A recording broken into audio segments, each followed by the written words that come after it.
Hello beautiful and lovely gamers, my name is Jonal, and today we're taking a look at when should you pick Genji. As a Genji main myself, and as a lot of you guys are also Genji mains, I have understood from our community event and in general when I Twitch stream and you guys are like, hey Jonal, I want to see you play Genji because I main Genji. There is a lot of questions like when should you actually pick him. Most of us can play more than just Genji, but we prefer Genji, but we don't want to pick him in unfavorable situations. So instead of saying in these situations, because this is what is so great about Genji, normally if you just play him well enough, he fits most stuff. He can mostly work against any hero team composition and on any map because he's so flexible, because wall climb and his mobility and his abilities and his kit is so flexible, and that's what it's meant to do. Therefore you can play him against almost any team. But I'll talk about what teams is unfavorable to play him against. So instead of teaching you when you should pick him, I'm going to teach you when you should not pick him. And first of all, Torbjorn turrets. It's okay to pick him against Torbjorn turrets, something like, you know, when they run a cheese comp like an Orisa with a Torbjorn and a Diva. And it's like, you can pick him with ease. It's okay to pick him, but then you need someone to deal with a Torb turret very early, especially if there's also is a Symmetra. Then you need someone to deal with the Symmetra and the Torb turrets for you, because you can't really do it. It's not that efficient to do it. I'm not saying that it's 100% impossible, but it's very inefficient for you to do so. And then at those moments, it's better for you to pick a Pharaoh or a Junkrat or a Soldier or a Hanzo or whatever you pick to counter Torbjorn turrets, just not the Genji. And that's the problem with Genji. Stuff like insta-lock-ons that does consistent damage, such as Symmetra, such as Torbjorn turrets, and such as Moira, because we can't deflect those, really gives us a hard time, including Winston. It gives us this hard time because we can't escape it without using dash, and we can't push them because if we push them, they'll just lock on and do instantly damage, and we can't deflect the damage. So it's not even like we can move for 2 seconds freely or deflect the damage back at the turret to destroy it, because the damage is so small from the turret that it will absolutely just incinerate us. We also have heavy tank compositions. Now I'm talking triple tanks and stuff like that. Especially if they run triple tank and one of their supports might be Moira, for example. This is also when it becomes becoming a problem for you. Let's say they run Sen, Moira, and 3 tanks, right? The problem isn't the 3 tanks, except that, you know, it's a problem with your DPS output, but you'll build Blade fast, that's the problem. Your Blade won't get kills, at least efficiently. Right? If they have the Hog, they have the Orisa, and they have Diva, for example, for some reason, right? Just those 3. Let's just take those 3 as an example. And then they have a Moira, and they have a Zenyatta or a Mercy, or whatever, and then they have some DPS. This is a problem for you because when you'll build Blade insanely fast, like you'll have Blade in a second. Both Orisa and Hog feeds ultimate like hell too. But when you pull that Blade, okay, so the Moira will fade away, so you'll have to really focus on getting her. The Sen can trance, but you know, a lot of time you can work around the trance. You can kill the Zenyatta first, or you can bait a trance, force him to use it. Nades exist, nanoblades works, but this like Orisa will fortify, Hog will self-heal, and the Diva, you know, yeah, 600 HP with your blade. That's always fun to destroy that. So the problem is you'll just get counted. Like, even how good your blades are, they'll be very minimal compared to if they ran 3 DPSs and only 1 tank and 2 supports, or if they run a 2-2 team composition where you at least can kill 4 of the enemy team.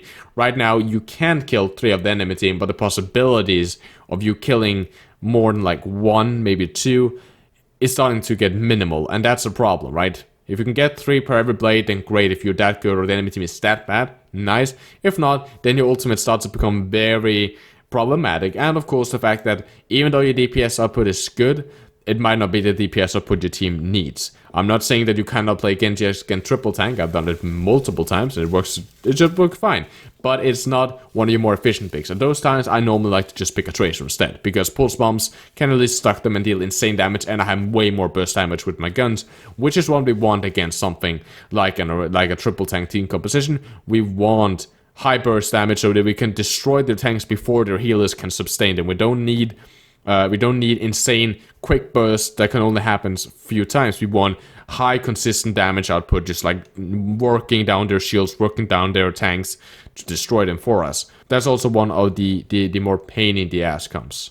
And now people will of course add in the comments, if I don't mention this, and that is, well, what about dive comp? If the enemy team runs the dive comp and my team runs the death ball, should I still play the Genji? And the answer is totally yes. At 2-2 dive comp, that means, let's say, Winston and D.Va, Tracer, Genji, Zenyatta, Mercy. Okay, that's a very meta-ish team composition. Let's just say that's team comp. You can even swap the Genji for Pharah if you want to. Of course, you can still play Genji against that. Look at what your team needs and look how hard you're getting countered, of course. Again, as with any heroes, if they are focusing you and you cannot play the hero because of the way that your team is playing, or the way that the enemy team is playing and the way that your team is responding, of course, then swap to something that works. But normally, it's very easy to play against a dive comp. You can help, if the Winston overextend, you can help your team nuke him. You do actually more damage than what most people do. You can counter dive yourself, you can take out, the good thing with dive is that the D.Va and the Winston and the Tracer and the Genji, for example, whatever, they will really go all in on your team. And while you can help your team in the team fight, you can also just kill the Zenyatta real quick, because he's normally very, very vulnerable. Dive comp is very much built around that. They'll dive in and go full all ham, which a lot of time leaves opening for you to kill Sakura, get a free kill, or just in general help your team. And blades are very strong against a dive comp. You can a lot of time get some of them. That's also, of course, one of the problems, that it can be harder to get the blades, and you need more skill to them, but the fact that you have that blade, it can fend off a dive, especially if you time it correctly with the ultimates. Of course, if they run Pharmacy and a Sen, and then 2 tanks and a Genji or a Tracer or whatever, the blades start becoming harder to use, of course, but not impossible. So definitely, yes, you can still play it, but yes, I do agree with a lot of people at the fact that it can be smarter, maybe, again, to pick a Tracer or a Reaper or a Hog if you don't have 2 tanks, or a D.Va if you don't have 2 tanks, maybe a good McCree or a good Soldier, right? Some of these heroes here might be more efficient. Hell, even Junkrat. It's fun to play Junkrat against a dive comp because you can normally just burst whoever dives. So you kind of have to look at the needs of the team. But yes, you can play against dive. Is it optimal? Maybe not 100%, but it definitely works. And of course, if you have your own dive comp, then that's a total different story. Then it works absolutely fine, because Genji fits very nicely in your team's dive comp. Now, I hope that this explains to a certain extent when it becomes an issue. And it's very easy to check if you can play Genji. Do they have lock-on bullshit that I can't do anything about, such as Torbjorn turret? If they do, and my team has someone that will deal with it for me, fine, then that doesn't handicap me. Torbjorn in himself is not a threat. But if they have this Torbjorn turret and no one deals with it, then all of a sudden that minimizes what I can do. Do they have a lot of tanks? Do they have quad tanks? That happens at times. Do they have all of these tank heroes that I have problems with my blade? Do they have heroes that I have problems killing with my blade? Tracers are irritating to hit. Tanks are irritating to kill, especially Hog and Orisa. Those are very irritating to burn your blade on. Zarya is one of those heroes that can be easier to kill with a blade, especially if you already use a bubble. But okay, and what about the support heroes? Is this the support heroes that counters my blades and the other hard counters blade? Is the Mercy easy to kill? Does she have the Pharah to fly to? If she do, maybe I do not want to blade that. Maybe you have the skill. It's very hard to kill a Pharmacy with a blade, but if you have the skill to do it, then maybe that works for you. So you kind of have to see also and check your own skill limit and your team's skill limit. How good are you? How good are they? What can you do with this? And I hope that answer, it is a very hard question to answer, but I hope this kind of lays it out nice for you. And I've given you some examples. I've given you the explanation, why stuff doesn't really work. Look for those weaknesses and those strengths for the enemy team.